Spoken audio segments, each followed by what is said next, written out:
Kenapa saya sekarang sebagai seorang Islam? Saya pernah ditanya dalam salah satu engagement saya saya kira waktu itu di Washington, ada seorang mungkin sebetulnya dia seorang Islamophobe, bertanya kepada saya, dia mengatakan, Anda ini dari organisasi Islam yang mengklaim terbesar di Indonesia, yang merupakan negara dengan populasi Muslim terbesar di dunia. Kenapa Anda tidak mau negara Islam?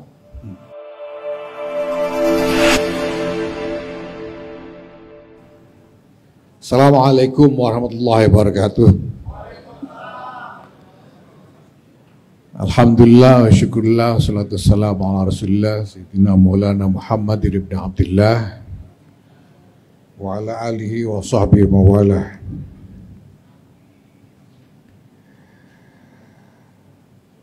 Amma ba'd, yang saya hormati Pak Kepala BNPT, Pak Edi Hartono,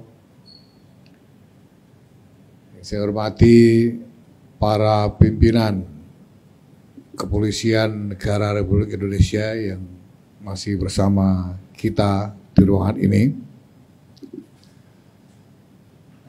Pak Sentot, Kepala Densus, masih menemani Pak Kapolri sekarang. Yang saya hormati para tamu, kolega kerjasama Polri, khususnya Densus 88 anti teror.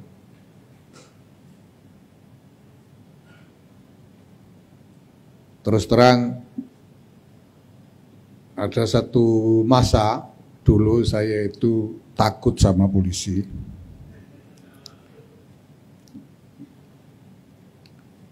Karena pernah punya trauma, saya tidak perlu cerita traumanya seperti apa.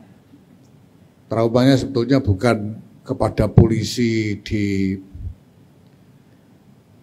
Indonesia, ya. Trauma kepada polisi luar negeri lah. Tapi saya sempat lalu takut sama polisi. Tapi pelan-pelan saya makin rasa takut itu makin hilang. Karena saya melihat mulai ada polisi-polisi yang jadi kiai.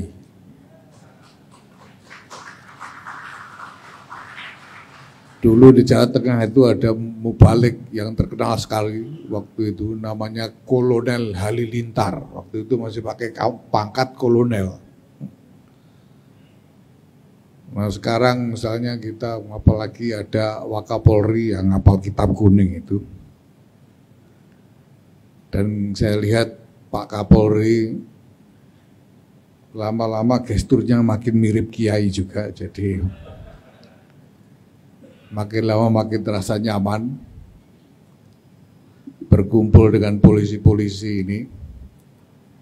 Dan dengan Densus 88 anti teror ini juga, ini bukan yang pertama kali. Sebelum ini sekurang-kurangnya saya pernah terlibat dalam salah satu mungkin pertemuan tingkatnya lebih rendah dari ini di Solo pada waktu itu.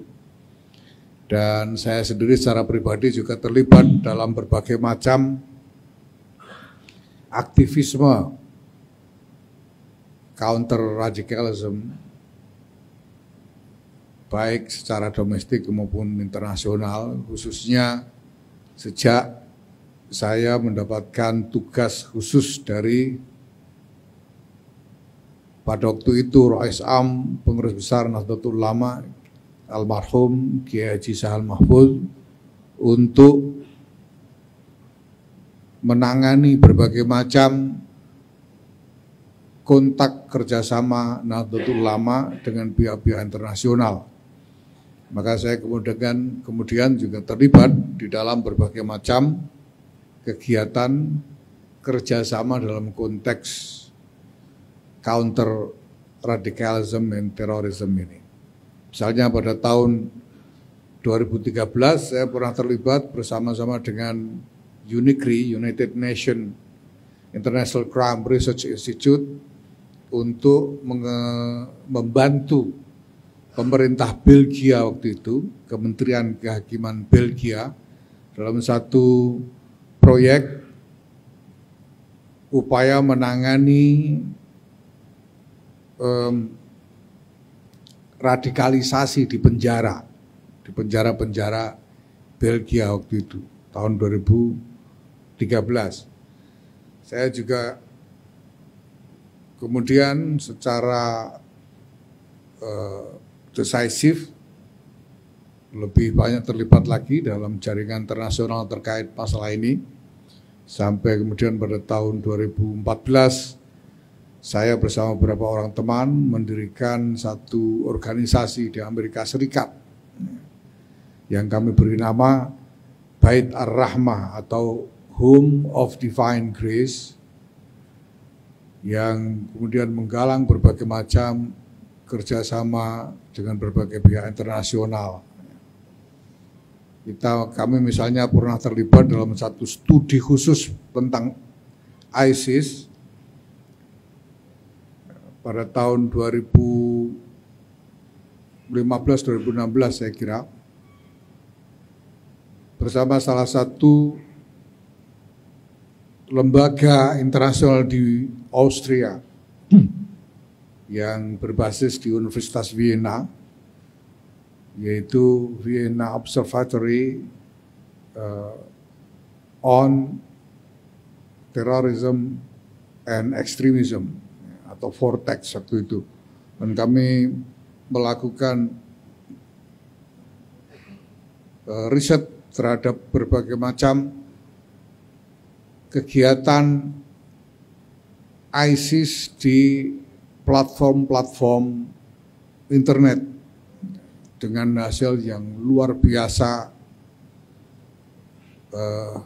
menakjubkan, dan itu berarti menakutkan karena kegiatan ISIS di platform internet itu luar biasa masif, dan kita melihat pola yang masih serupa dengan apa yang pada waktu itu sangat kuat dilakukan oleh ISIS dan masih dikerjakan oleh berbagai macam kelompok teror di platform-platform internet sampai sekarang. Bapak Ibu yang saya hormati,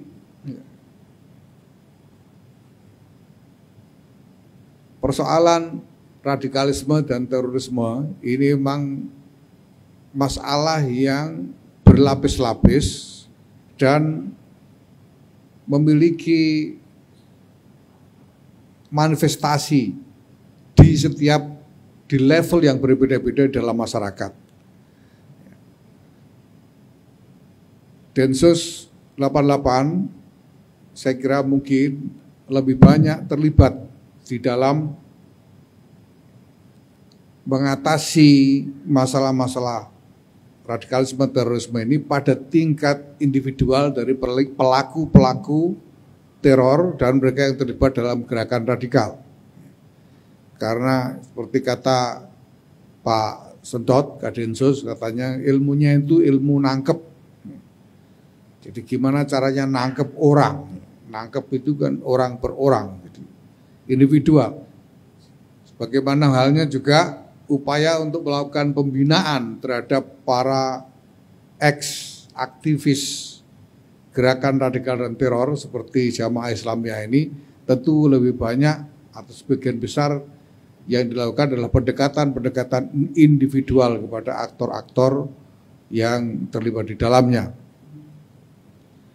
Nah, tapi selain itu kita juga menyadari bahwa masalah radikalisme terorisme ini juga punya manifestasi pada level yang lain di tengah masyarakat, pada level sosial secara domestik sampai dengan pada level global.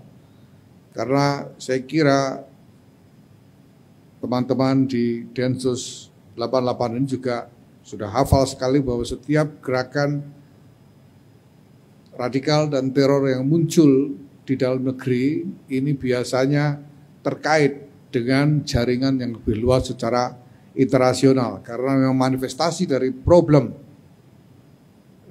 radikalisme, terorisme, dan ekstremisme ini muncul dalam setiap level masyarakat. Nah, Bapak Ibu yang saya hormati, kita selama ini bekerja di dalam mengatasi radikalisme ekstremisme ini dengan mempromosikan wacana tentang moderasi beragama, dengan asumsi bahwa mereka yang terlibat di dalam gerakan maupun aksi radikalisme, terorisme, ekstremisme itu adalah mereka yang beragama secara kebangetan. Ekstrim itu kan bahasa Indonesianya kebangetan. Ya, mungkin bukan hanya beragama secara 100%, tapi mungkin lebih sampai 125% atau berapa. Nah, asumsi dari moderasi beragama ini supaya orang ini beragamanya tidak usah 100%, tapi cukup 50% saja. Itu namanya kira-kira seperti itu asumsi moderasi ini, supaya moderat saja, yang sedang-sedang saja beragama itu. Nah, di situ kemudian dipromosikan berbagai macam wacana keagamaan yang memberikan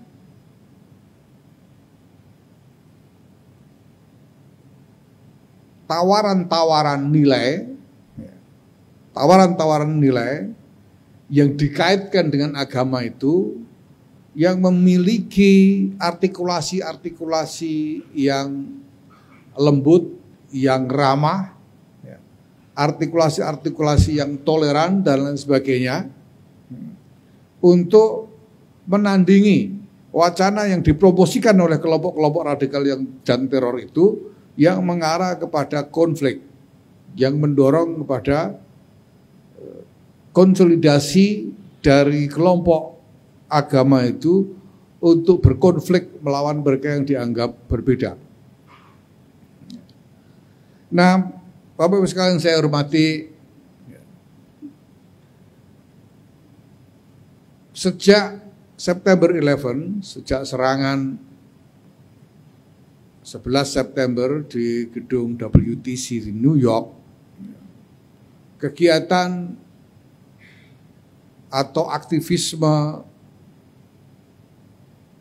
serta aktivisme untuk counter radikalisme dan terorisme ini telah dilakukan secara besar-besaran dengan policy yang sangat didukung oleh berbagai pemerintah maupun lembaga-lembaga internasional.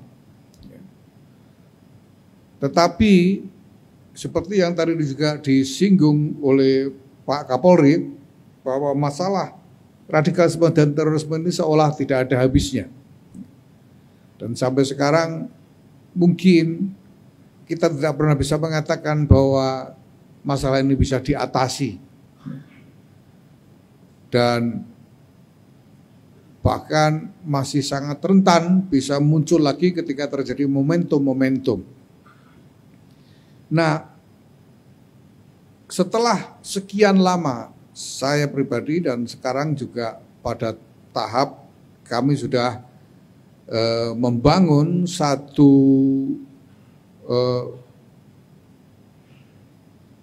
sistem kelembagaan di lingkungan organisasi Nahdlatul Ulama terkait dengan masalah-masalah atau penanganan masalah-masalah menyangkut radikalisme dan terorisme ini.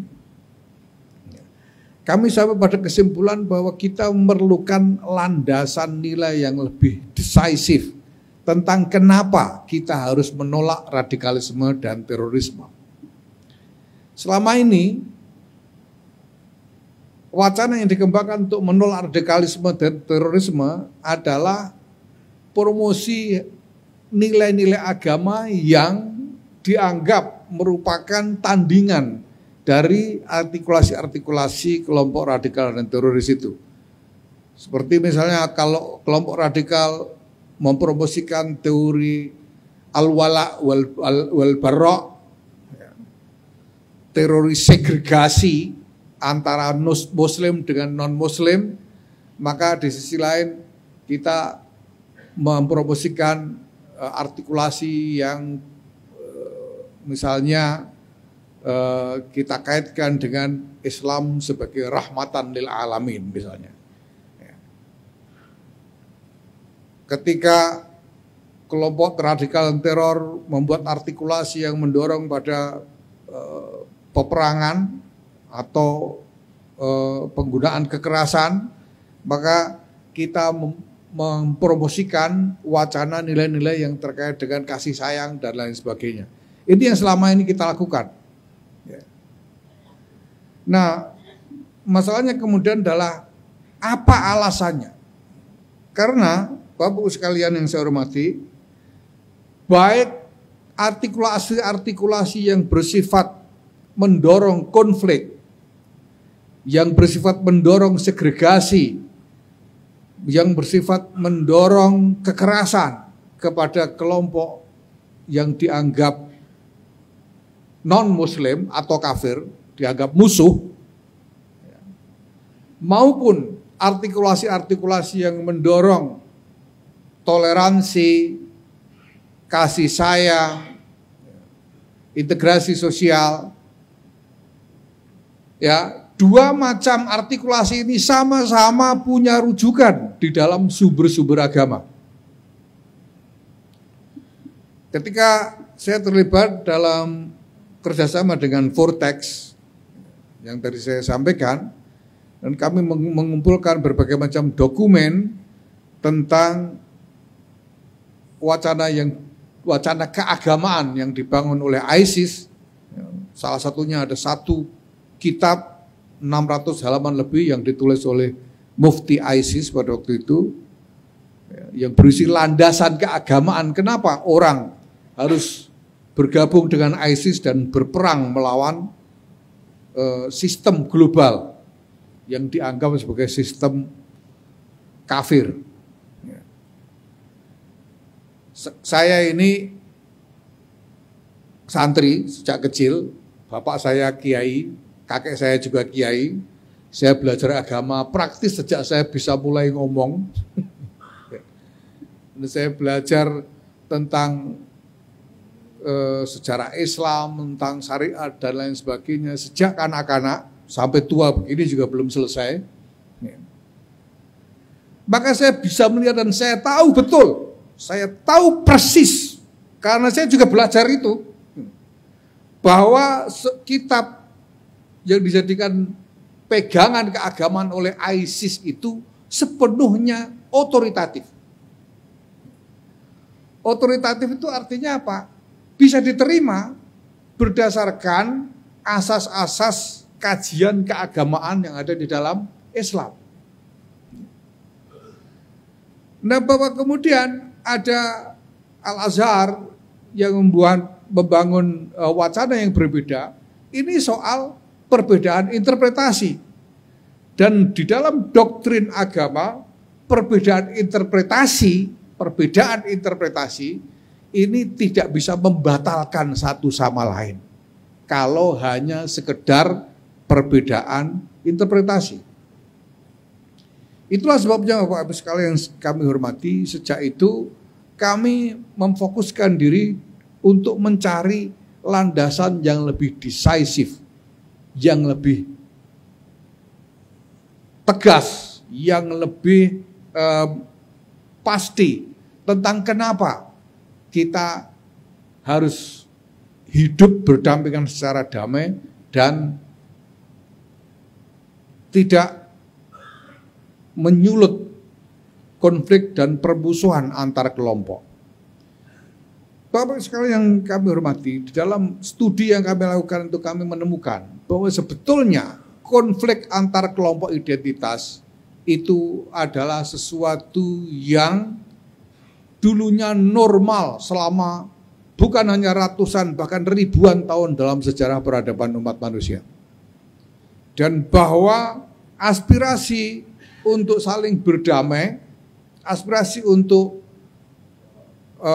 peaceful coexistence, untuk bisa hidup berdampingan secara damai itu adalah aspirasi yang baru, belum lama. Aspirasi itu baru muncul sesudah Perang Dunia Kedua.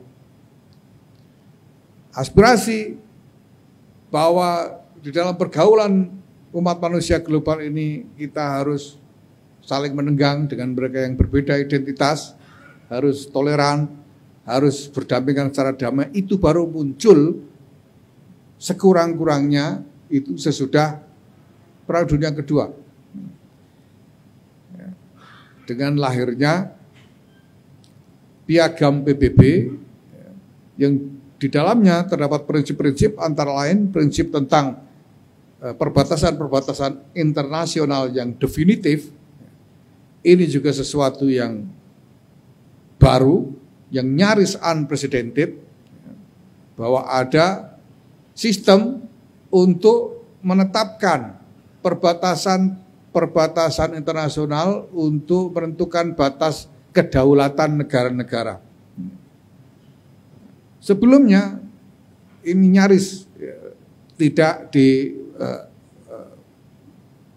dianggap sebagai sesuatu yang fundamental di dalam pergaulan internasional. Dan yang kedua adalah prinsip kesetaraan martabat di antara umat manusia, di antara bangsa-bangsa, yang juga sangat baru, sangat unprecedented. Sebelum Piagam PBB itu, yang ditandatangani 26 Juni 1945, proklamasi belum, ya. Status Indonesia itu masih negara jajahan Jepang. Dan selama sekian lama, orang-orang bangsa Indonesia ini hidup di bawah penjajahan Belanda dengan status dan martabat yang nyaris setara dengan budak sebagai warga negara kelas 3. Dan itu dianggap normal. Selama ratusan tahun itu juga praktek yang terjadi di mana-mana di seluruh dunia. Termasuk di Amerika Serikat. Ya, kita tahu bahwa walaupun Amerika Serikat sudah melarang perbudakan, tapi diskriminasi rasial masih dilestarikan secara hukum di Amerika Serikat sampai sekitar tahun 1960-an. Baru itu semuanya dihilangkan. Tapi secara hukum diskriminasi rasial masih berlaku sampai 1960-an. Nah, maka sekali lagi Bapak Ibu sekalian, kita perlu secara lebih jujur melihat sejarah bahwa sebelum ini selama sekian lama dalam sejarah peradaban umat manusia, konflik itu adalah normal dan konflik terjadi selama ratusan bahkan ribuan tahun. Konflik antar agama, konflik antar ras, antar etnik dan lain sebagainya untuk memperebutkan supremasi antara yang satu dengan yang lain. Terjadi sekian lama dan itu adalah moda pergaulan kemanusiaan yang normal dalam sejarah peradaban. Islam terlibat dalam konflik melawan Islam dalam hal ini ya, Turki Utsmani lah, supaya saya lebih spesifik, Turki Utsmani yang membawa identitas Islam terlibat dalam konflik melawan negara-negara bangsa-bangsa Kristen Eropa selama 7 abad tanpa henti. Serbia itu adalah medan pertempuran yang tidak pernah berhenti selama 150 tahun. Karena konflik antara Turki Utsmani melawan bangsa-bangsa Kristen Eropa. Tapi bukan hanya itu, negara-negara bangsa-bangsa Kristen Eropa ini juga saling berkonflik satu sama lain berdasarkan identitas agama. Negara-negara Protestan melawan negara-negara Katolik, melawan Anglikan Inggris, terjadi selama berabad-abad. Nah, maka kita harus dengan jujur, pertama, mengakui bahwa konflik itu adalah moda yang asli dari hubungan antar kelompok. Dulunya memang konflik. Nah, kenapa kemudian kita ingin mengembangkan hubungan yang lebih damai, yang toleran, koeksistensi damai? Ya. Saya kira pertama-tama karena kalau dalam konteks global, karena dunia mengalami trauma dari akibat perang besar-besaran dengan korban yang luar biasa, khususnya pada perang dunia pertama dan perang dunia kedua, yang kemudian mendorong tumbuhnya aspirasi yang kuat untuk membangun satu tatanan internasional yang dapat mencegah konflik. Nah, maka lahirlah apa yang kita kenal sebagai Piagam Perserikatan Bangsa-Bangsa. Maka Bapak-Ibu sekalian, saya kira satu-satunya alasan yang bisa kita tunjuk sebagai alasan yang decisif, alasan yang pasti tentang kenapa Muslim tidak boleh lagi berperang melawan Kristen, kenapa Arab seharusnya tidak boleh lagi berperang melawan Yahudi, kenapa Hindu tidak boleh lagi berkonflik melawan Muslim dan seterusnya, kenapa di dalam semua masyarakat tidak boleh ada diskriminasi terhadap agama dan kelompok etnis apapun. Saya kira yang kita bisa tunjuk sebagai alasan yang paling decisif untuk itu semua adalah karena adanya konsensus internasional yang kemudian dituangkan di dalam Piagam Perserikatan Bangsa-Bangsa. Sebelum itu, tidak ada alasan untuk itu. Sebelum ada Piagam Perserikatan Bangsa-Bangsa, Nederland tidak punya alasan untuk tidak menginjak-injak martabat bangsa Indonesia. Tidak ada alasan. Tidak ada alasan bagi Turki Utsmani untuk menghentikan perang melawan Kristen Eropa kecuali setelah mereka kalah dalam Perang Dunia Pertama. Dan tidak ada alasan bagi negara manapun untuk menghentikan kolonialisme sebelum konsensus internasional berupa Piagam Perserikatan Bangsa-Bangsa itu. Maka saya kira yang kita bisa tunjuk sebagai alasan decisif dari imperatif untuk peaceful coexistence itu adalah konsensus internasional. Nah, bangsa Indonesia memiliki konteks yang saya kira lebih unik daripada itu, lebih khusus.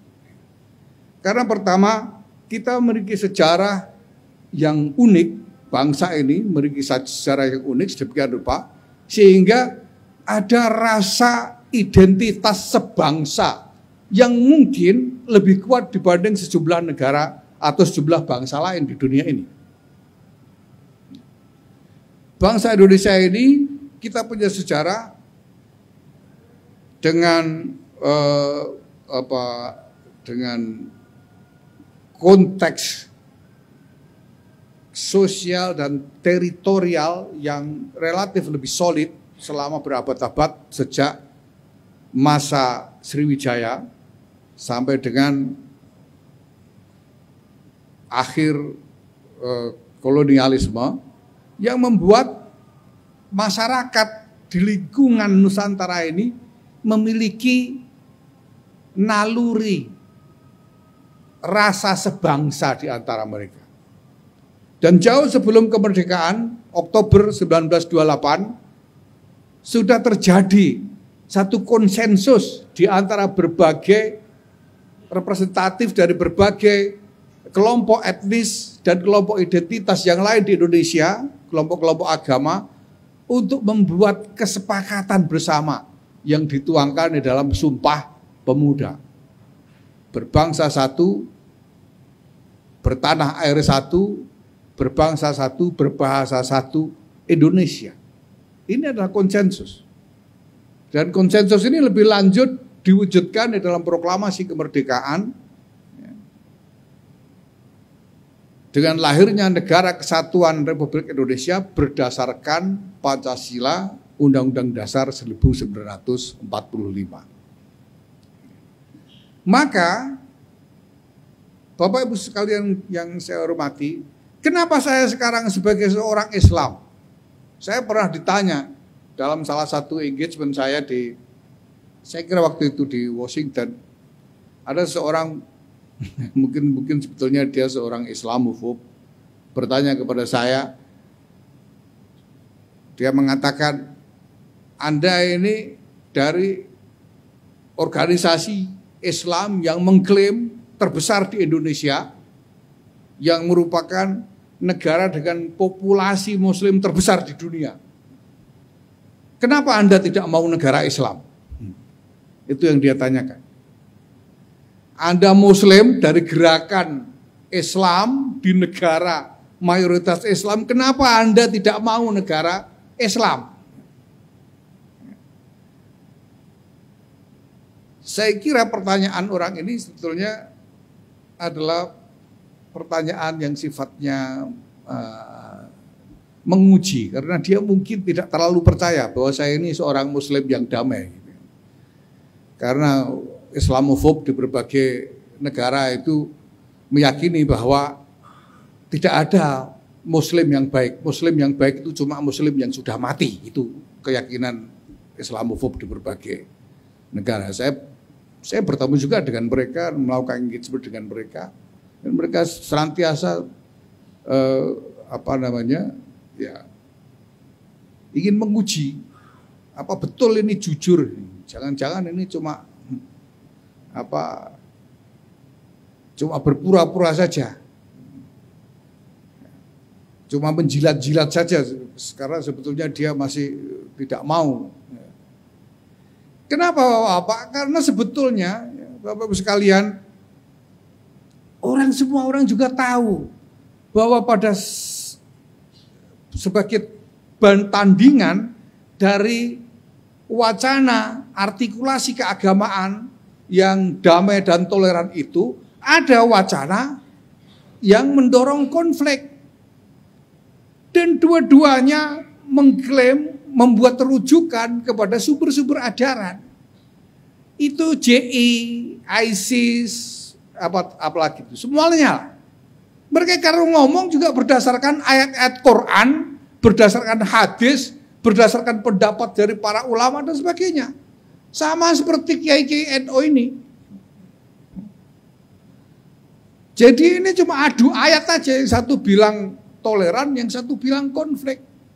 Mau pilih yang mana?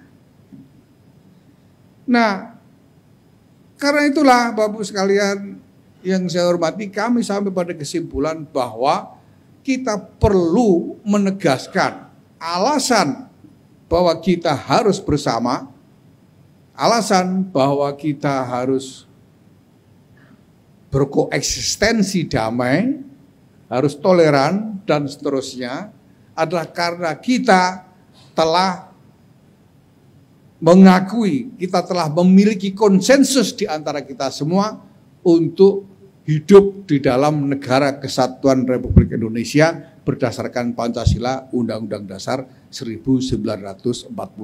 Itu adalah konsensus perjanjian di antara kita yang mengikat semua orang. Dan di dalam khusus di dalam wawasan keislaman ini adalah prinsip yang tidak bisa diperdebatkan. Mau ikut mazhab manapun, mau pilih aliran apapun, prinsip bahwa perjanjian harus ditaati dan tidak boleh dilanggar, itu adalah prinsip yang absolut. yang tidak ada perbedaan di dalamnya menurut aliran manapun di dalam Islam. Dan saya kira di luar Islam pun ini suatu yang satu prinsip yang sama. Karena di dalam wacana tentang diplomasi internasional ada dikenal satu prinsip yang dinyatakan di dalam bahasa Latin, ya, yang bunyinya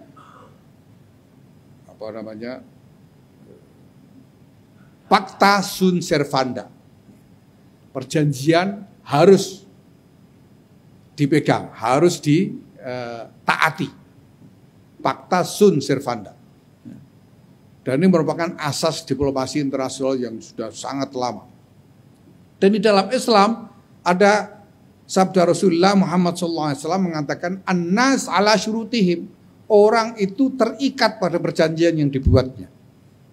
Dan begitu perjanjian itu dibuat, maka apa yang ada di dalam perjanjian itu, asalkan tidak bertentangan dengan nilai-nilai fundamental dari agama, adalah kewajiban keagamaan untuk menaatinya. Itulah sebabnya Bapak Ibu sekalian yang saya hormati, ketika sesudah proklamasi kemerdekaan dan kemudian sudah diumumkan Undang-Undang Dasar 1945 sebagai konstitusi negara, ya, pada 18 Agustus 1945, dan kemudian datang tentara sekutu bersama-sama dengan NIKA untuk kembali mengambil alih Indonesia ini untuk dikembalikan menjadi wilayah di bawah kekuasaan Belanda. Karena logikanya waktu itu Indonesia bagian dari Belanda. Indonesia waktu itu kan ada gubernemen bagian dari kerajaan Belanda. Sampai datang Jepang, karena Perang Dunia Kedua diambil alih oleh Jepang. Jepang kalah, logika dari sekutu seharusnya Indonesia, teritori Indonesia dikembalikan kepada Belanda. Tapi sebelum itu terjadi, kita sudah terlebih dahulu memproklamirkan kemerdekaan Republik Indonesia. Mereka masih tetap datang. Nah, untuk mengambil alih kembali Indonesia. Nah, apa yang terjadi kemudian? Bapak Ibu sekalian yang saya hormati, beberapa waktu yang lalu, belum lama di Surabaya, di depan warga NU, Presiden Prabowo Subianto beliau mengatakan bahwa kemerdekaan Indonesia diproklamirkan di Jakarta, tapi kemudian diuji di Surabaya. Itu yang beliau katakan, yaitu dalam perang Surabaya. Dan sebetulnya dan waktu itu beliau juga meneruskan bahwa yang kira-kira isinya bahwa yang garap ujiannya itu adalah santri-santri dan pengikut-pengikutnya Kiai Muhammad Hasyim Asy'ari gitu yang garap ujiannya. Proklamasi di Jakarta, ujiannya di Surabaya, dan yang garap ujian itu adalah pengikut-pengikutnya Kiai Hasyim Asy'ari. Kenapa? Karena pada 22 Oktober 1945, kiai-kiai, para pimpinan Nahdlatul Ulama waktu itu berkumpul di Surabaya, dan mereka mengajukan resolusi kepada pemerintah Indonesia,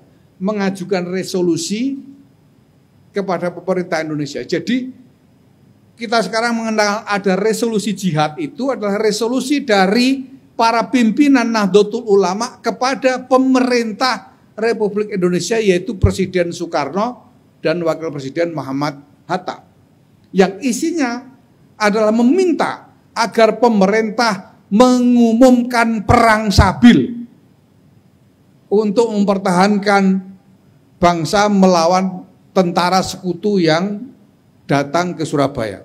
Perang sabil itu artinya perang fisabilillah, perang di jalan Allah. Dan perang sabil ini perang untuk membela negara proklamasi, negara kesatuan Republik Indonesia, yang bukan negara Islam. Sejak awal ini bukan negara Islam. Ini NKRI berdasarkan Undang-Undang Dasar 1945 dan para ulama meminta kepada pemerintah RI waktu itu untuk mengumumkan perang sabil jihad fisabilillah membela NKRI berdasarkan UUD 45. Kenapa ini kemudian dianggap sah oleh para ulama? Karena konsensus ini telah ditetapkan dan diterima sebagai kerangka syariat. Tapi di situ ada kesetaraan hak di antara semua kelompok agama. Kalau itu konsensus, itulah yang menjadi nilai. Karena sudah menjadi konsensus. Nah, pada waktu itu memang pemerintah tidak membuat pengumuman perang sabil, tapi karena resolusi ini diumumkan, sehingga semua orang tahu, akhirnya tanpa pengumuman dari pemerintah, orang-orang berangkat sendiri untuk perang di Surabaya itu. Nah, poin saya adalah bahwa Ibu sekalian, bahwa konsensus semacam ini secara syariat, konsensus yang kerangkanya bukan negara Islam, bukan imamah seperti keyakinan JI atau ISIS atau yang lain, bukan khilafah seperti keyakinannya HTI, tapi NKRI berdasarkan 1945, Undang-Undang Dasar 1945, ini wajib dibela dengan jihad laksana agama itu sendiri. Karena tuntutannya adalah perang sabil, perang jihad fisabilillah. Kenapa? Karena konsensus semacam itu kemudian memiliki nilai agama. Dan apa yang menjadi kesepakatan di dalam konsensus itu mengatasi apapun norma-norma yang ditetapkan sebelum ada konsensus. Bahkan norma-norma yang lazim, yang tetap secara syariat harus ditundukkan kepada konsensus. Ini jelas sekali karena Rasulullah Muhammad SAW juga mencontohkan di dalam berbagai kesempatan. Pertama dengan piagam Madinah, dan yang sangat-sangat mencolok, sangat kelihatan decisif sekali itu ketika dilakukan perjanjian Hudaybiyah. Pada waktu itu Rasulullah Muhammad SAW sudah berangkat bersama para sahabat untuk melaksanakan umroh, sudah sampai di Hudaybiyah, di perbatasan Makkah, di Hudaybiyah itu, dan kemudian sudah mulai ikhram. Mulai ikhram itu memulai permulaan dari ritual umroh itu sendiri. Yang laki-laki harus melepaskan semua pakaian yang berjahit dan mengganti dengan selendang, dengan dua lembar selendang, dan menyatakan mulai sekarang saya berikhram. Saya berikhram artinya mulai sekarang saya tidak akan memakai wangi-wangian. Mulai sekarang saya tidak akan memotong rambut maupun kuku. Mulai sekarang saya tidak akan melakukan pernikahan atau hubungan suami istri sampai umrohnya selesai.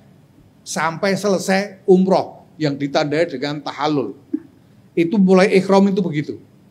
Dan normanya kalau orang sudah berikhram, dia tidak boleh berhenti sebelum keseluruhan ritual umrah itu terlaksana, yaitu tawaf dan sa'i, mengelilingi Ka'bah dan sa'i antara Safa dan Marwah. Sebelum selesai dia tidak boleh berhenti. Itu norma asalnya. Nah, Rasulullah dan para sahabat sudah berikhram, belum sempat masuk Mekah, datang utusan dari Quraisy Mekah yang meminta ada perjanjian supaya umrohnya ditunda. Dan pada waktu itu Rasulullah menyetujui teken perjanjian. Dan pada saat itu juga Rasulullah memerintahkan untuk menghentikan prosesi umrohnya dan bertahallul karena ada perjanjian. Padahal belum tawaf, belum sa'i. tapi sudah suruh berhenti. Ditundukkan kepada perjanjian. Harusnya dia tidak boleh berhenti sampai selesai tawaf sa'i, tidak boleh. Tapi karena ada perjanjian, maka tunduk pada perjanjian, hentikan ihramnya, lalu bertahalul. Nah ini Bapak Ibu sekalian, satu ilustrasi tentang bagaimana konsensus atau perjanjian ini menjadi alasan yang lebih decisif untuk kehidupan damai di antara kita. Persoalan selanjutnya adalah persoalan membuktikan agar sistem yang kita sepakati ini jalan, memang baik untuk semua orang. Itu tantangan kita bersama. Bahwa kemudian ada ya belakangan sebetulnya ada pihak-pihak yang ingin menolak Pancasila Udah ingin membatalkan konsensus karena mereka merasa bahwa konsensus ini tidak jalan. Mereka merasa dikhianati dalam konsensus itu. Demikian juga secara internasional, ketika ada kelompok-kelompok teroris internasional, mereka selalu menyatakan bahwa mereka dikhianati oleh pihak-pihak dalam konsensus internasional itu. Jadi tantangan selanjutnya adalah membuktikan dan sungguh-sungguh menegakkan bahwa konsensus yang sudah disepakati itu bisa jalan sebagai sistem dan membawa benefit, membawa maslahat bagi semua orang. Ini insya Allah akan memberikan kepada kita satu kerangka yang lebih kuat tentang apa yang ke depan harus menjadi agenda-agenda kita, bagaimana argumentasi kita harus dibangun di dalam menghadapi kelompok-kelompok radikal dan teror ini, sehingga kita juga bisa menggerakkan masyarakat secara lebih luas, beri kesadaran secara lebih luas kepada masyarakat tentang kepentingan bersama kita semua untuk menegakkan konsensus dan menolak berbagai macam gerakan yang memang bertujuan untuk mengganggu sampai dengan meruntuhkan sistem yang dibangun di atas konsensus itu sendiri. Bapak Ibu sekalian yang saya hormati, saya mohon maaf apabila menyita waktu agak terlalu lama, tapi karena memang ini adalah concern yang masih sangat relevan untuk kita pikirkan dan masih menjadi pekerjaan yang tidak ringan bagi kita semua di masa depan. Dan saya sungguh ingin bahwa kerjasama khususnya antara Kepolisian Negara Republik Indonesia dengan Nahdlatul Ulama di dalam masalah ini akan bisa terus meningkat menjadi hal-hal yang lebih decisif, bukan hanya di dalam kegiatan-kegiatan lapangan, tapi sampai kepada kebijakan atau policy yang dirancang dan ditetapkan di tingkat pimpinan. Terima kasih atas perhatian Bapak Ibu sekalian, dan saya mohon maaf apabila ada kekurangan-kekurangan. Allahumma fiq lak bit thariq. Assalamualaikum warahmatullahi wabarakatuh.